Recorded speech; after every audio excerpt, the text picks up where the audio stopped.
Throughout your post-coursework journey, you should work on developing your professional identity.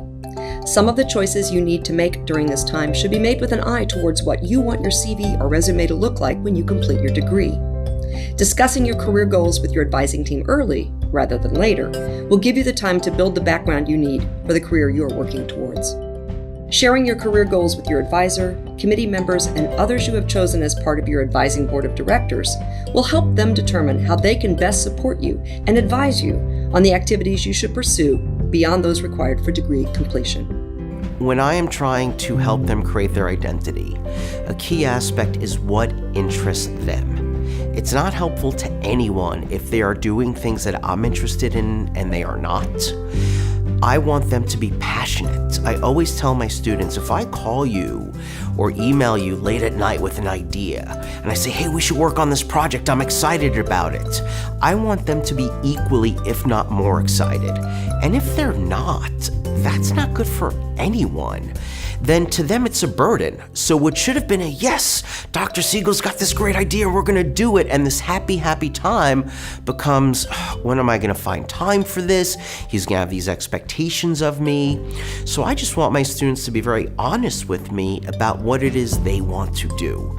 Once I know what interests them, what wakes them up in the morning, what doesn't feel like work to them, we then figure out a pathway to make it so they can spend their life following that passion. I think that a big part of it is setting up and establishing a network of both colleagues and others in the field, and network with other graduate students who are currently in the program that are potentially more senior, and also those that have graduated and that have positions that they potentially want to have similar positions to them. So that's one component is making sure that network is there, and so that when you progress, that you're ready to that you're competitive and have a lot of opportunities as you graduate. You know, sometimes people come in and they just a generalist. Like some people come in and just want to do women's studies, and I say, well, you got to have a concentration, you know. So it either is in education, policy studies, business, community, global health, whatever the field is, you got to find your niche. And I think often, there's a course that I teach in the introduction class, and we cover a lot of different fields, and so that might spark one's interest. You know, like, oh, I might want to do something, women, incarcerated women, or, you know, or children who's, you know, whatever. And the same with other expertise, like in my classes, somebody would say, oh, well, you know, I took your class and we talked about this and I'm really interested in this now. I mean, somebody was saying the other day, you know, because I teach a class, gender and education, and I never thought about issues about boys, you know, and we talked the boy problem, you know, and so, you know, and there's a whole lot of areas that are sort of still untapped or just growing in terms of interest, you know, and you might come in thinking you want to do one thing, and then your exposure to different kinds of topics will change, you know, and you'll say, I want to do this topic, you know, I'm more interested in that. So some people come in and know exactly what they want to do. And then other people, you know, they're still searching for a specific, they know the general area, but they don't know the specific topic. And so, you know, and that's often I talk with people a lot about what they might want to narrow down their interest and their research on. As students think about who they want to be and what they want to be, what they want their professional persona to be, you know, the first thing for them is to start to get a vision of what they want to be. And now some students have that very clearly. They know exactly what they want to do, exactly what they want to be, and this is just a matter of how do I get there the fastest, you know, or best way possible. Other students come to graduate school and are still trying to figure that out, or maybe have multiple options. You know, they'd be equally open to multiple kinds of professional outcomes.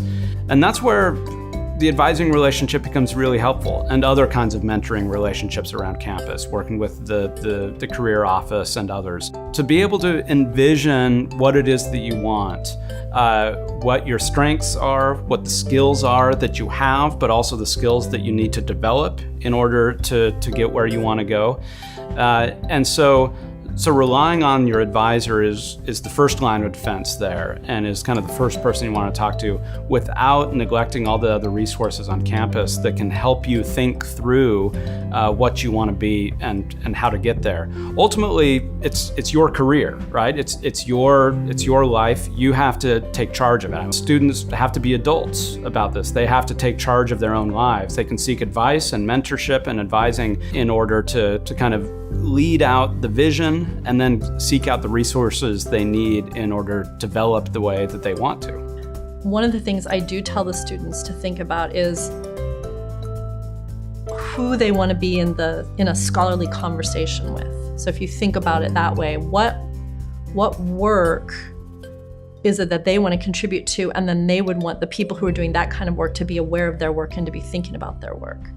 It's also true that you need to try to be presenting your work before other scholars so that it becomes more visible to them. That's another way to help develop your identity. And you also need to think about, again, the type of job that you want once you're going to graduate.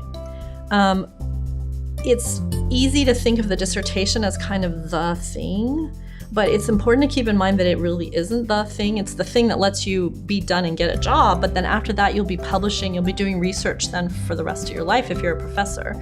And even if you're not a professor, if you're getting a PhD, the odds are that you'll be working in environments where you'll be doing research, even if not maybe a somewhat different kinds of research, but still doing research. Especially for someone who's getting a PhD in public policy, which is my field. Why are you getting a PhD if you don't want to do research? That's the purpose of the PhD. For example, if you're going to be an academic, you need to think about what kind of a department you want to be in.